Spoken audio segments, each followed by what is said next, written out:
மாவட்டம் சூரமங்கலத்தில் உளவு பார்க்க சென்ற காவல்துறை உளவு பிரிவு உதவி ஆய்வாளரை தலைமா இந்தியா லிமிடெட் என்ற தனியார் நிறுவன பெண் ஊழியர்கள் முற்றுகையிட்டு அறையில் சிறைப்பிடித்தனர். நிறுவனம் மூடப்படும் என அறிவிக்கப்பட்டதால் கடந்த ஒரு வாரத்துக்கு மேலாக தொழிலாளர்கள் போராட்டத்தில் ஈடுபட்டு வரும் நிலையில் உளவு பிரிவு எஸ்ஐ ராஜசேகரன் சாதாரண உடையில் சென்று தகவல் சேகரித்துள்ளார். அப்போது தங்களது பிரச்சனையை ஏன் அரசுக்கு தெரிவிக்கவில்லை என கூறி அவரை சிறைப்பிடித்த நிலையில் இன்ஸ்பெக்டர் வந்து மீட்டுச் சென்றார்.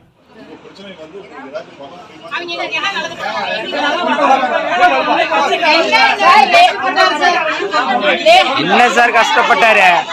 தொடர் முழுக்க கண்டன ஆர்ப்பாட்டத்தை நீங்களே பாத்துக்கிட்டு தானே இருக்கிறீங்க. என்ன கஷ்டப்பட்டாரு?